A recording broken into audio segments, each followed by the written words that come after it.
This is Lead Balloons, the alchemy of unpopular opinions. All right, good evening. Hope everyone's doing well. Joel, how are you tonight?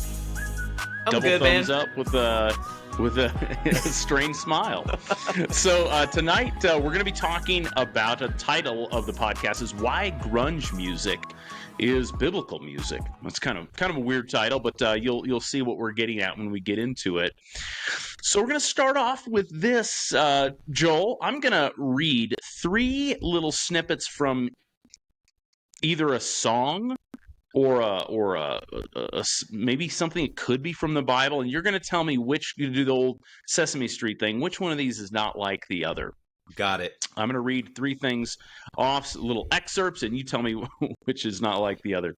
So the first one, underneath the bridge, tarp has sprung a leak, and the animals I've trapped have all become my pets. I'm living off of grass and drippings from the ceiling. It's okay to eat fish because they don't have any feelings. Next one. Therefore, I will not restrain my mouth. I will speak in the anguish of my spirit. I will complain in the bitterness of my soul. Okay. Last one. Praise God, from whom all blessings flow. Praise him, all creatures here below. Praise him above, ye heavenly host. Praise Father, Son, and Holy Ghost. Amen.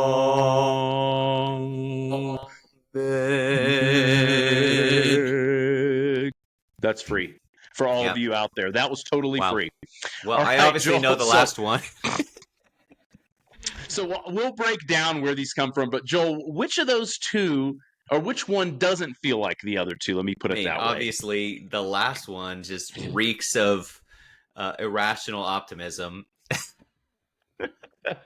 It feels that one feels like shit on the doxology, ladies and gentlemen. I do love the doxology actually, but it definitely has a feeling like the lyrics might have been crocheted on someone's pillow. The others feel like disturbing. Grit. They got some grit to them. I would like kind of a dark passage from a song or the Bible crocheted on a pillow for Christmas. If you don't mind doing that and then sending it to me. The heart is deceitful. How about that? I'll put that one in there. Yeah, the heart is deceitful right on your bed every time you go.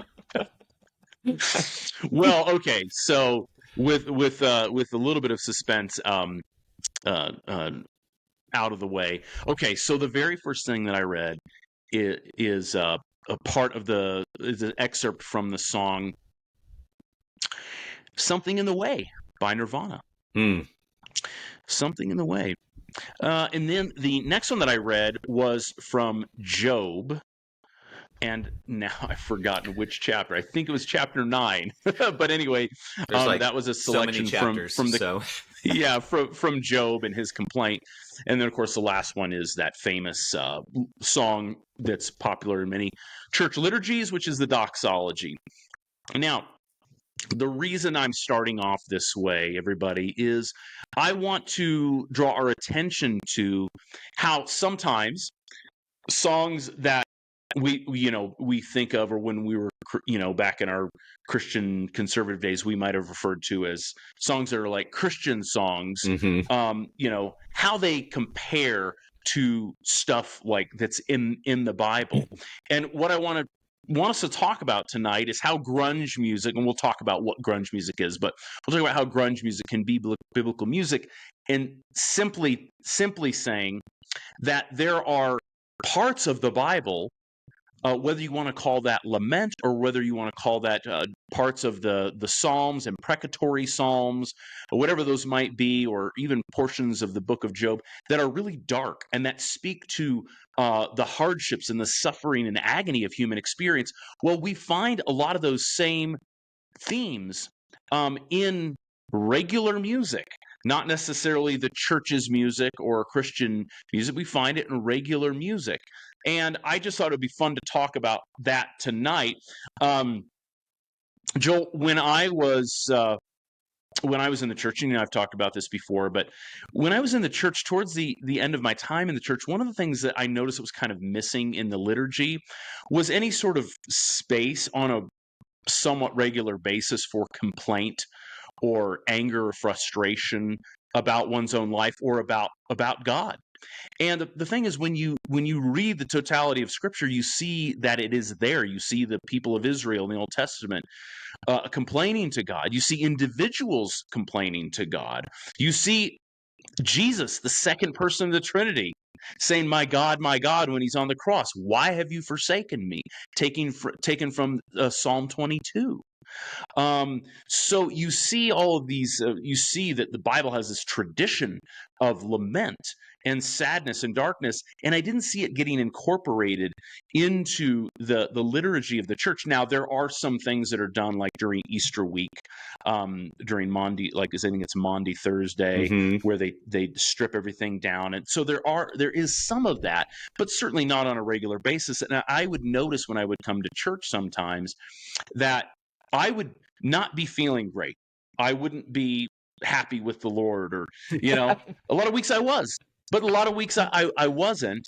Trent, And how you sometimes I feeling? wondered, Not happy with the Lord. That's how I'm not feeling. happy with the Lord. And you come in and you're supposed to smile and shake hands and hug everybody and pass the peace during the communion and everything like that. And sometimes you just don't feel it. And so I felt that there was a missed opportunity in the church for that kind of expression. And I also think that it is something that I don't know if I would say it's missing in our culture, but I would suggest that we need to think more about how we can create spaces for ourselves and in our communities, and in our, maybe even our public life as well, for expressing the dark side of human life. And certainly there we can talk about places where that it is happening, and we're going to talk tonight about places in music where that's happening. But Joel, what is, how do you react to what I just said? I mean, did you find that to be something in your experience in church, or what do you think about this topic of lament? Absolutely. I back when I was a kid and a teenager, I think I agreed with it. I was like, oh, we're supposed to be happy. I was a recovering people pleaser kid. Well, I'm a recovering people pleaser now, but back then I was just as compliant as a kid could be. And I was not comfortable with anger. I was not comfortable with conflict. The only thing, growing up Pentecostal, we had a lot of like fear. They like to bring a lot of fear into church, whether it was the rapture or hell or something like that. But we did not bring sadness. And I noticed this in two things. Funerals. We suck at funerals. And I'm looking at mostly, and I'm going to criticize primarily evangelicalism. I think Roman Catholics have more lament in their liturgies. They tend to have more lament. That's probably right. I know when I used to be a pastor, we try to incorporate, like you said, around Easter week, Maundy Thursday, and then Fridays called Tenebrae, the service of shadows, and these and then of course Advent in the church calendar is actually a season of like longing, of sorrow. It's a season that's supposed to anticipate the birth of Christ. And it's not supposed to be happy and joyous. We're not all supposed to be giving gifts. The gifts were after Christmas, the 12 days of Christmas, which leads up to Epiphany on January 6th. So, like, American Christianity generally ignores the history of its own faith, generally ignores it. And I see that in funerals where there's almost like a social pressure to not mourn, to not grieve, to go like, no, we are a hopeful people. We are, this person's in heaven now. All of our grief is inappropriate. It's almost like more appropriate to sing joyful songs and make jokes. Like I'm not like against there being a myriad of emotions at a funeral service, but fuck, allow people to grieve. In fact, create space and model it. I wish pastors would do that, and they don't. And it's really, really hard to watch just a bunch of people push down and suppress all their authentic feelings that God gave them. It's so weird. Yeah. And then of course with like Easter, my church I grew up in, we didn't touch the crucifix that often. It was meant to just kind of like shock and awe, Jesus like super bloody, but we skated past that as quickly as possible to get to the victory of resurrection. And so I think that, yeah, you're right. It is liturgically the way I would say most churches in America do not give a lot of weight to that. And the reason is, in my mind, is pretty clear, and that is it's not sellable. That you can't market that really well. It helps you build a safe community. It does not help you build a big community, and that's what most churches are interested in. Yeah, it's definitely true, man. It's definitely true. Well, another way to tag along with what you've just said is with reference to like so-called Christian music, and this is something that I became really fascinated in when I was in college. Was what exactly do we mean when we say Christian music? There's the music of the church, and then there is music that is recorded by so-called Christian artists, which predominantly covers Christian themes. Most of the songs are about God and our relationship with him. But I was always like, well, okay, well, what if a Christian makes music that's not about religious themes? Or what if, let's say, a non-Christian makes music and it happens to have resonance with biblical themes? Does it become, it's like if you've got a secular so-called group, but they're singing about things that would sort of mesh with biblical themes, does it become Christian music then? So I felt like it was a very, very unhelpful label. But one thing was clear was I sort of knew, and I think you do too, Joel, like when you're listening to music, you like know if it's a Christian song, it has a certain sound, but it's very unlikely, although this is not exclusively true, but it was very unlikely to find music that spoke of the darkness or just the fullness of human experience. There weren't songs about sex in Christian music. There weren't songs about there weren't great romantic songs. There weren't songs about horrible tragedies, not as a general rule. But then when you come to and even there were sort of episodes, maybe certain decades, where music wasn't as much given to darker themes. I think of, when I think of like music from the 50s, I think of these great sort of ballads, and doo-wops. The doo-wops. And then when you think of like the 80s, there definitely were bands that were singing about political issues and the darkness, and Aerosmith, Janie's Got a Gun, and these kind of things, Black Sabbath, War Pigs, these things come to mind. But in the 90s, and this kind of brings us to what we're talking about tonight, there was the advent of so-called grunge music.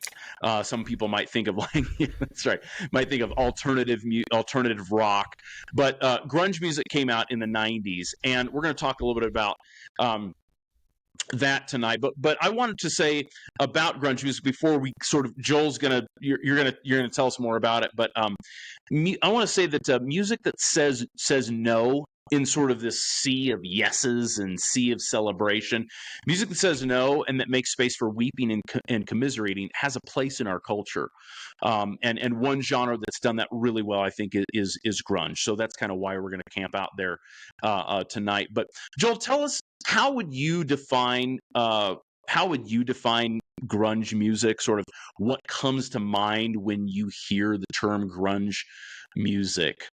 Sure. When I hear grunge music, I personally specifically think of Seattle-based music. And I remember seeing a cover band. This is when I first moved to Dallas in 2009. I was invited to go to the House of Blues to see a cover band. They were called Sounds of Seattle. I don't know if they're around anymore. I doubt it. But they had one band, but they had three different singers in their band that each one sounded like Alice in Chains. One sounded like Chris Cornell and Soundgarden, and the other one sounded like Eddie Vedder from Pearl Jam. And I was in heaven listening to that concert. And then the bleed between Soundgarden and Pearl Jam had, that album where they collaborated called Temple of the Dog, that band. basically one song that everyone knows called Hunger Strike. I'm going hungry. But when I think about it, I think specifically Seattle. There, it does branch out to other bands like Stone Temple Pilots. I think they're from San Diego or Southern California somewhere. But there's other bands that kind of fit that mold too. But then, as the more you get away from like the Seattle grunge music, the more it kind of just I use the label alternative, which I also loved a lot of alternative music in the '90s as well. But when I think of grunge, I specifically think of Nirvana, Pearl Jam, Soundgarden, Alice in Chains. Right. Those are the people I'm thinking of. Excellent. Yeah, good intro and slot for that.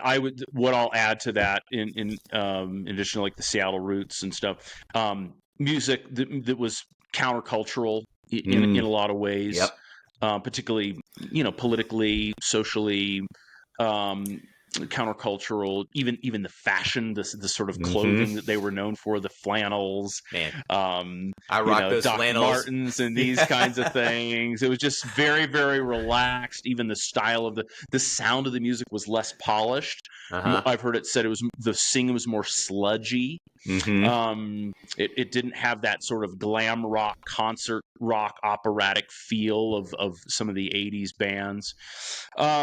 It was authentic. They were really, really into authenticity, not portraying sort of a made up persona, but sort of the essence of the music was sort of being who you were.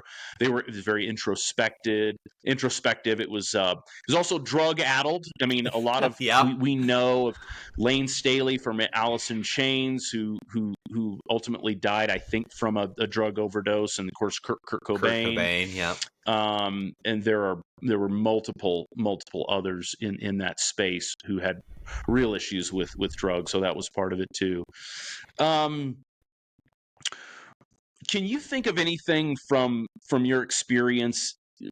We were teenagers in the 90s, but can you tell us about any memory that you have of listening to grunge music, or even a particular song, and how it was meaningful for you at a certain time in your life? Do you have any of those memories available? Absolutely. I'll give you like try to give you a timeline of a couple memories that will stitch together my experience with grunge music. One of the first CDs I bought, I think I was maybe 8th or 9th grade when I got a CD player for Christmas. And it was just this huge box, and it played one CD, and I think it was like $200, which was ridiculous back then, and then I bought a couple Christian CDs. I had like DC Talk. There was this alternative band called Dakota Motor Company. But I bought the first Pearl Jam album, 10. And I listened the mess out of that album. Of course, then I would get convicted when I would go to youth group and they'd talk about secular music and whatever. Occasionally they would have like a trash can at the front for people to bring things to throw away. No. Oh my gosh. I was too economically minded to do that. I would get convicted and go sell them at the pawn shop. I sold some CDs at the pawn shop, and I vividly remember at least on 2 occasions rebuying that Pearl Jam CD from the same pawn shop that I sold it at. I remember my 10th grade year. I think when I would come home from school, that's when Pearl Jam's second album, Versus, came out, which is my favorite album of theirs.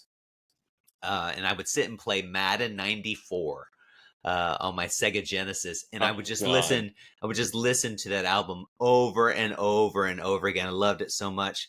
Now, when I got into like junior, senior year, I really pivoted hard into Christian music, but I was more like that was when some of the alternative labels were coming out, like Tooth and Nail label, and they had a ton of bands on there that had grunge's feel to it. It had more alternative feels, and I listened to those for a while. It wasn't until I really got through college and a lot of my blind zeal for boundaries around purity and things like that, when I got past seminary, that I picked up a lot of grunge music.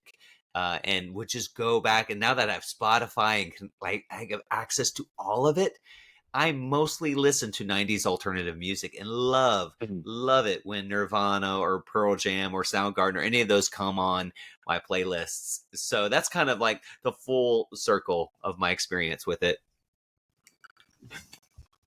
Yeah, I think interestingly, I have come back to alternative music. Like I didn't know much about Nirvana and Alice in Chains, and even in the past like 10 years, I've gotten into them. Yep. I wouldn't say back to them, I've gotten into them, and some of their songs have been really, really meaningful to me, and I just love the sounds as well. But when I was in junior high and high school, yeah, I think bands like Live, I really liked Yep. Live's music.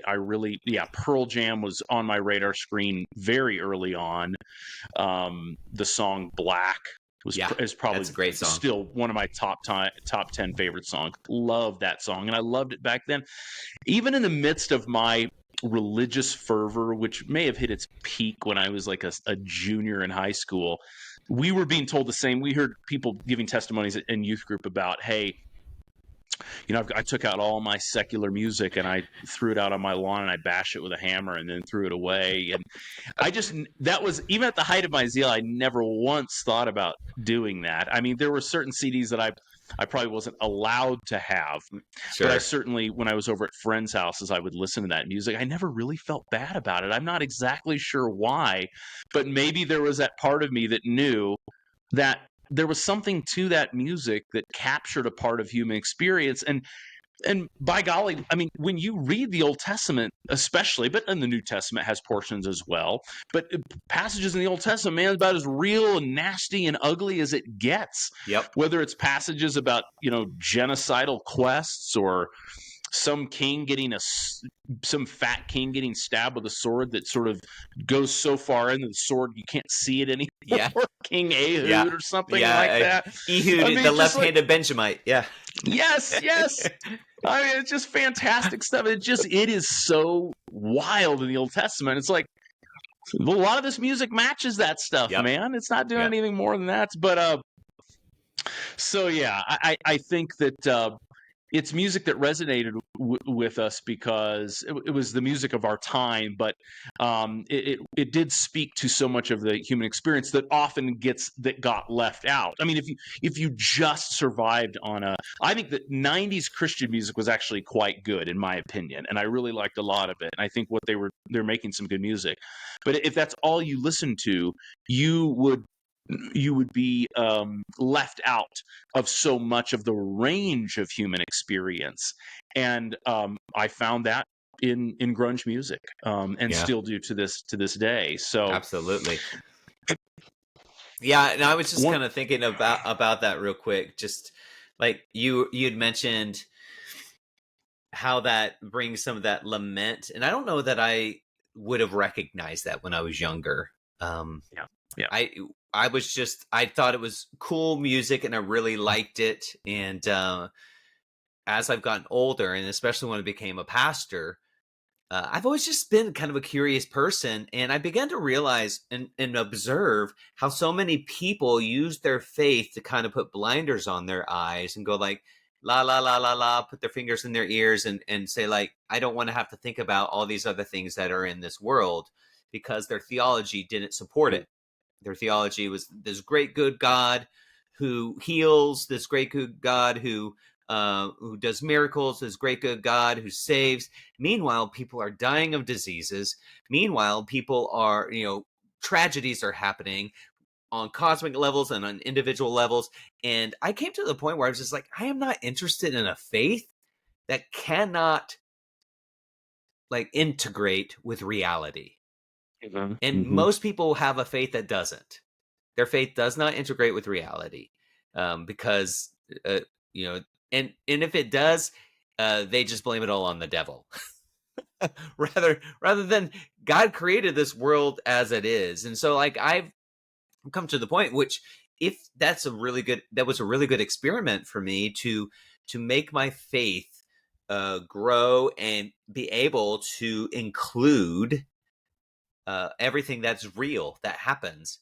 And not that I have explanations for it all, but I at least don't blame everything on the fucking devil, that if that's true, this is a very weak God that is being served, because this God apparently only helps people who are sitting in a gigantic auditorium on Sundays, and the rest of the world can go die of dysentery. It's just I don't really understand people's faith that just blame reality, which God is the creator of, and blame it on things other than God. And so to me, that just makes no sense to me. And what I found the grunge music for me is these guys, they get into the dark crevices of Right. reality.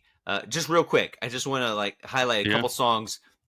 Nirvana wrote a song called Polly, and that was about Kurt Cobain had read about in Washington this abduction, kidnapping of a 14-year-old girl who got raped, and that's what the song's about. The song Plush by Stone Temple Pilots, the lead singer read an article about a teenager who got abducted and murdered.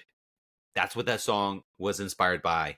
It's got a little bit more artistic flair to it, and you can't it's not like they get explicit, but that's what it's touching on. Or Pearl Jam's Jeremy, which won all kinds of awards, where they're talking about this child who is experiencing abuse and then shoots people because of it.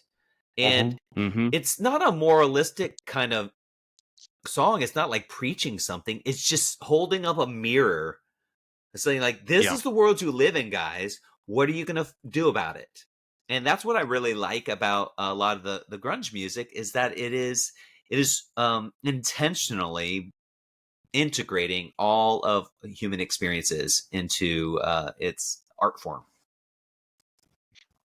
And I think we can talk about this music against the backdrop of Christian music or the church. Even we can talk about it against the backdrop of the music culture that's out there, where you have a lot of pressure to make records, to make music that makes you feel good, that has a catchy hook, that deals with topics that make people feel good, that are redemptive.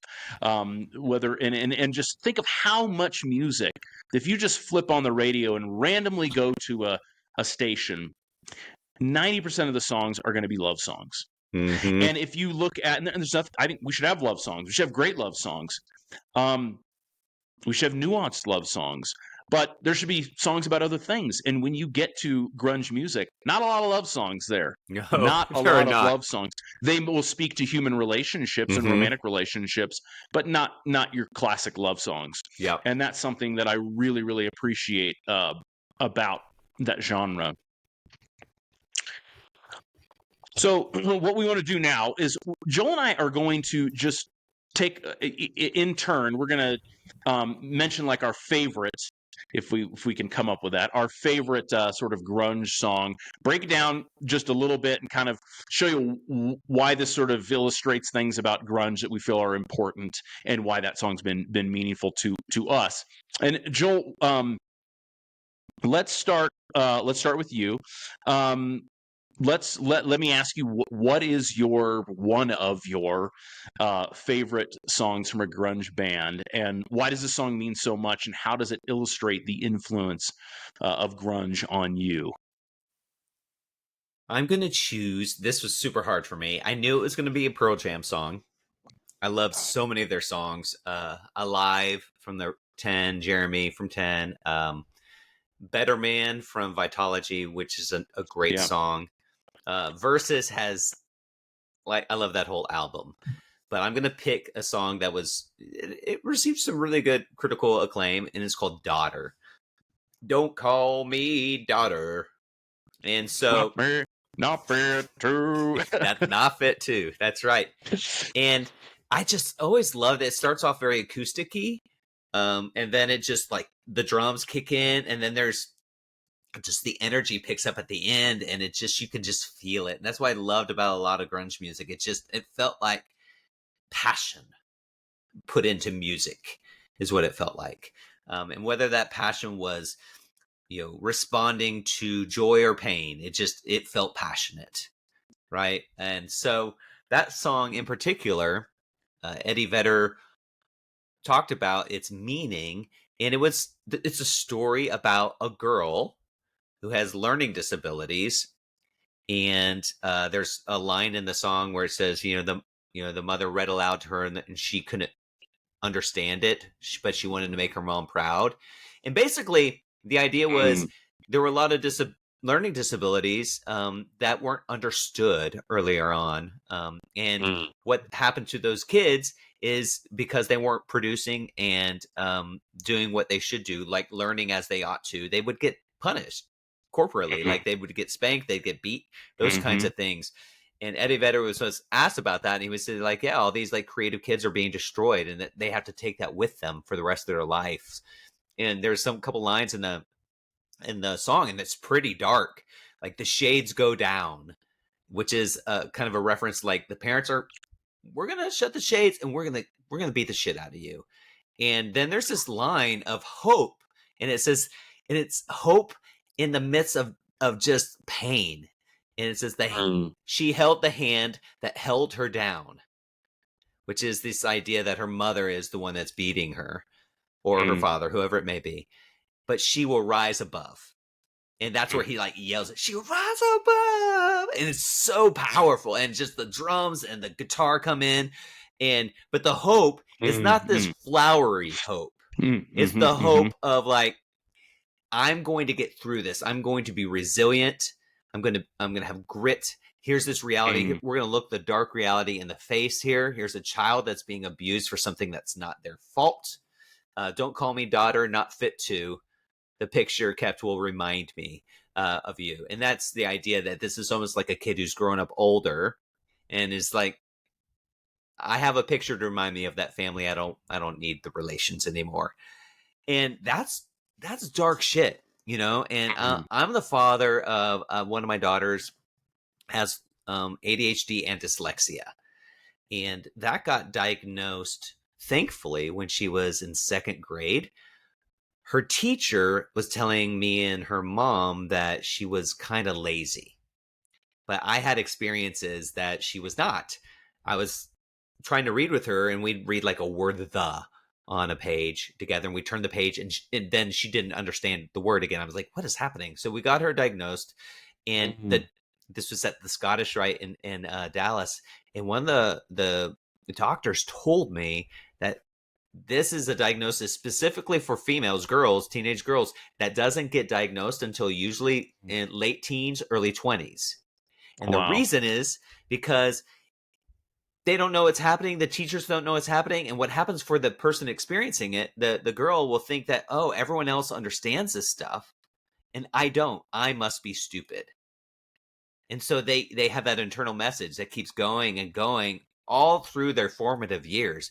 By the time they get their late teens and early 20s, they're really messed up, and they're experiencing depression or suicidal ideation, these kinds of things. This is what the doctor was explaining to me as we just diagnosed my like 9-year-old daughter. And I remember just crying in her office, just going like, oh my God, thank you so much. And I can't think of a song that helps touch on that anywhere.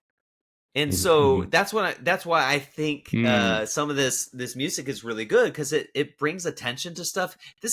We live in the woke age right now, right? Everyone's writing, they're all trying to like go viral with some song touching on some niche issue. Man, grunge music was doing this long before it was cool. And I really appreciate that. Well, Pearl Jam, thanks for sharing that story too, Joel. Yeah. Pearl Jam is noteworthy for hitting on topics of like family breakdown, homelessness, broken relationships. I mean, even Alive is about that. Did you know that? Yes. Yeah, like a child custody issue or something like that. It's a story of a boy being told that his dad was actually his stepdad, and his biological dad died. Yes. And it's autobiographical because it happened to Eddie Vedder. Oh, jeez. Yeah, and so I mean that's just crazy, man. But all that stuff was there in 10, that album. I mean, it was crazy. It shows a lot of sort of wisdom and maturity in the songwriting.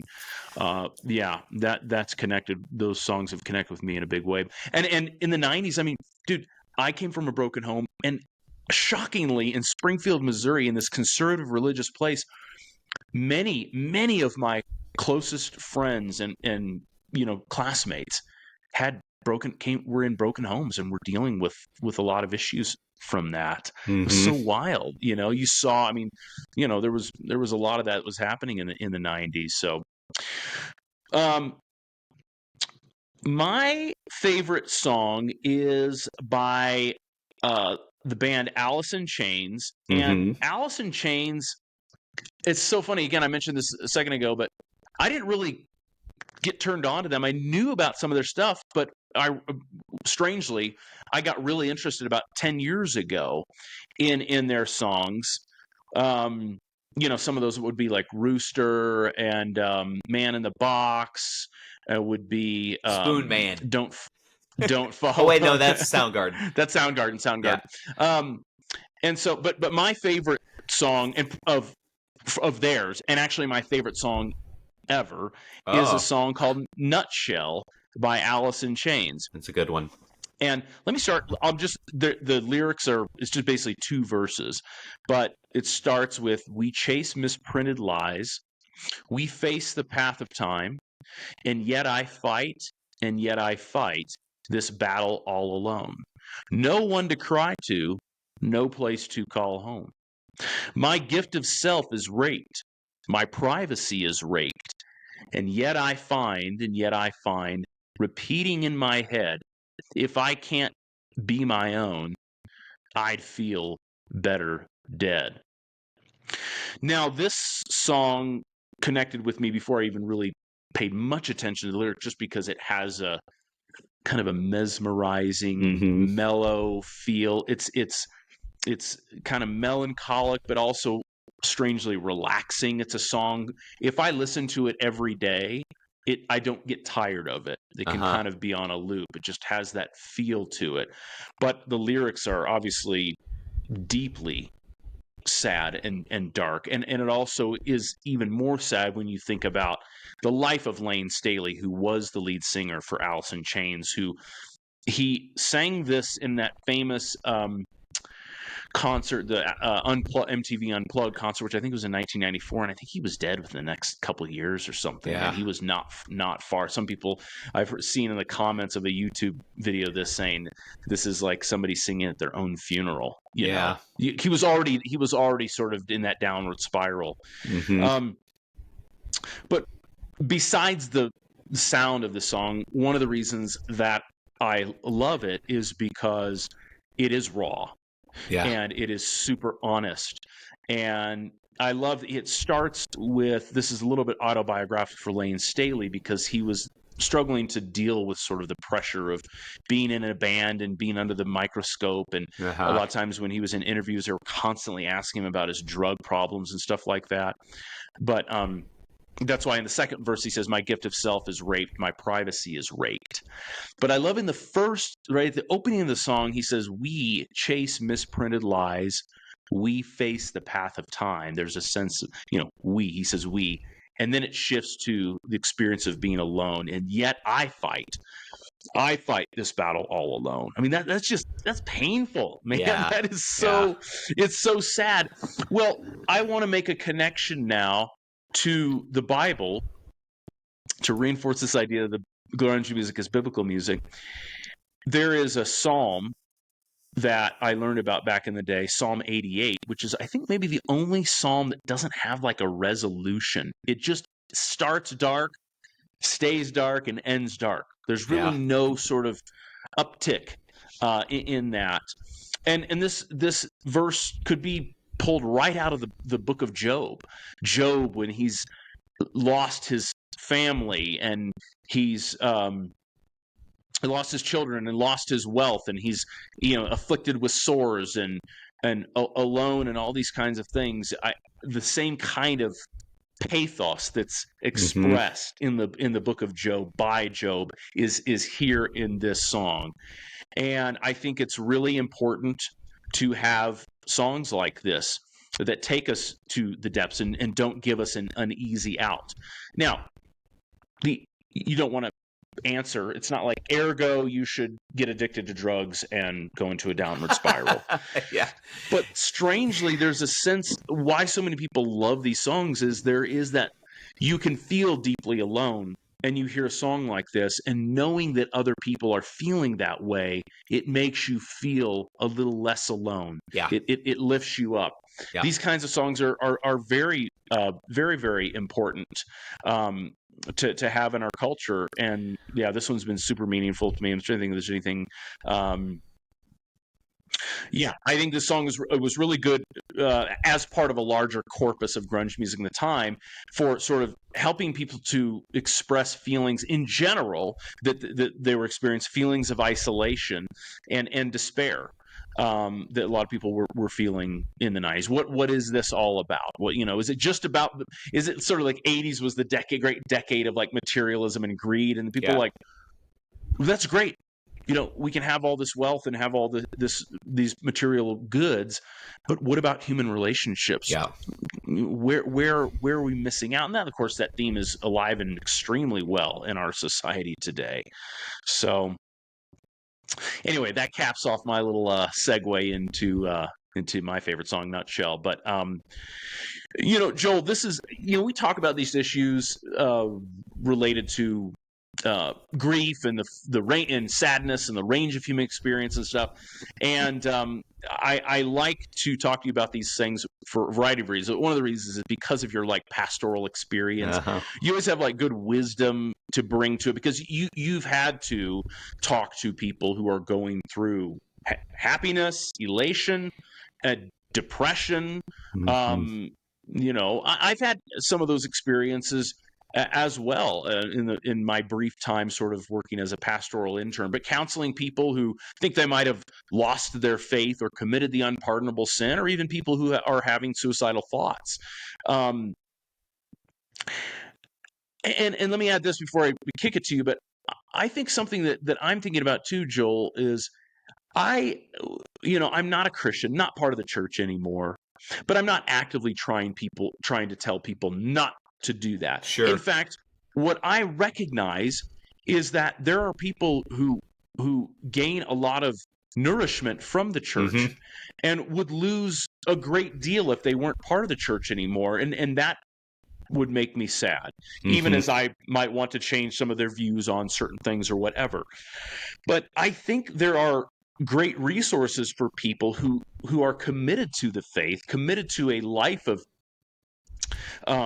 faithfulness, and committed to Christianity. There are resources in their faith traditions, in Scripture, to encourage them. What would be sort of like your pastoral heart or pastoral recommendations for like how churches and individual Christians can integrate, that psalmic and biblical tradition of sorrow and complaint? How can they integrate that into maybe their worship gatherings, or even into their personal lives that would be life-giving, to get away from some of the happy clappy versions of Christianity that are there? It's a big question, kind of loaded. It is. I have two ideas. One is more of a kind of a pastoral biblical idea, and the other one's more of a personal experience. The first one is, and I may be wrong here, it's been a while since I've taught Old Testament survey, but the Hebrew Bible ordered the books differently than what we have in our English Old Testament canon today. And the Hebrew Bible actually ended the canon with Chronicles, not with Malachi. And the reigning theory, if I remember correctly, was that they want to end on a positive note. Samuel's and the Chronicles, they kind of like, they talk about the heyday of Israel. This is David and Solomon. All the other books after that are exile. That's Jeremiah, Lamentations. Then you have Daniel and all the prophets that are out in exile. Then the Ezra and Nehemiah coming back to their destroyed land, trying to rebuild the temple, and it looks nothing like Solomon's glory. It's pretty depressing. And so I think taking the cue that we have to squash the urge to always put lipstick on the pig. We have to figure out how to not do that. We can still, to me, the spiritual path is not repainting the water pump that's putting out bad water. The goal is to dig a new pump and get good water. And so what do we have to do in this sense where we can be as much in reality as possible and be okay with the full range of emotions? The Bible says to grieve with those who grieve, and rejoice with those who rejoice. Not to rejoice with both of them and try and strong arm the griever into seeing things in a different way. That would be kind of my thing there. Secondly, I had an experience that was so profound. There was a couple in our faith community who had a son who was born with a rare heart condition, and it was one side of his heart. The left side of his heart was just had issues, and I don't want to go deep into all the medical things, but he was in and out of all kinds of surgeries. But they had a plan. There was a way to get him to grow and be a fully functioning human being, but he had to go through multiple surgeries while he was young, and that's pretty scary. And I remember getting up one night because we got a call, going to the hospital, visiting them, and sitting in the hospital with him while his tiny little body's on this bed, and the parents were like singing worship songs and just kind of like being there. And I'm just like sitting in the sadness with them. And they did a big fundraiser, and everything was looking great in terms of getting surgeries for him, and everything was going well. Then there was an emergency that happened. One of the arteries blew, and everything went down quickly for him. And my ex-wife, who we were both pastors at the time, were called over to their house knowing that he had passed. This was like the day before, 2 days before Easter. And the saddest experience I've ever had in my life was sitting in their living room with maybe 3 or 4 other trusted friends with this couple as they were holding their son's dead body. And when the hearse drove up, we all went out there, and I watched the dad, whom I have so much respect for, just a sweet man, carry his son's body from his house down to, I'm getting teary-eyed just thinking about it. It was so sad watching him carry his son down to this hearse. And we did the funeral the day I can't remember. I think it was the day after or the day before Easter. So I had the task of preaching resurrection one day, and the next day preaching, like getting up there and talking about how we had prayed for this boy, we had believed for this boy, we had supported and given money to help with surgeries for this boy, and he still died. And I remember the line that I used at that funeral that helped me, and I think it helped others, was that grief is a form of love. That line right there, I think, is what I think people need to recognize. That it's okay to grieve. It's actually a form of love. We wouldn't grieve if we didn't care.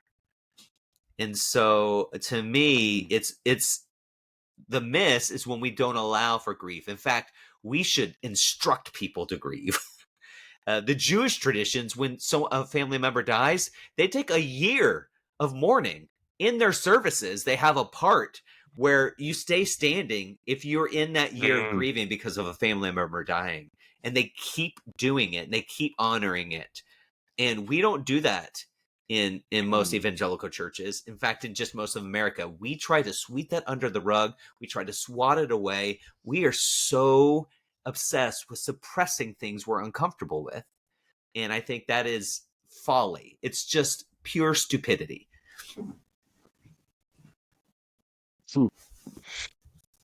Wow, what a story, man! That especially having to, on the heels of Easter Sunday and having to try to bring that together, but just the horrendous grief that they were experiencing, so crazy. Yeah, I don't know if I have much to add to that. I think it's a good place to end it.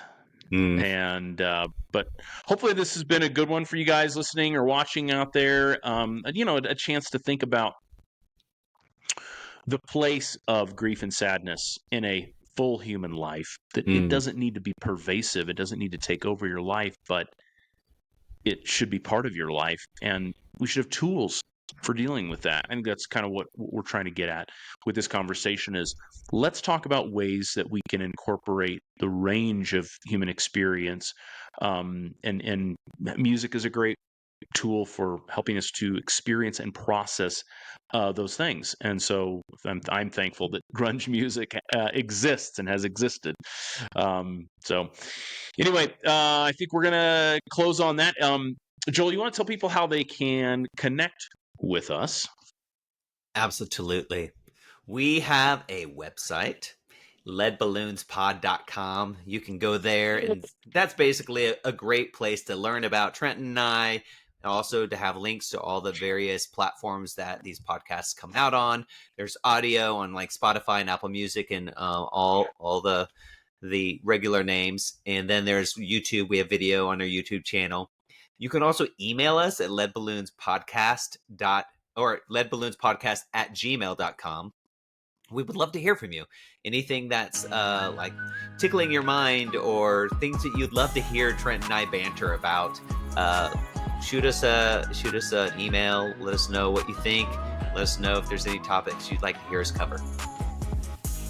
Good time. All right, over and out. That's it for Lead Balloons, the alchemy of unpopular opinions. Good night. Peace, y'all.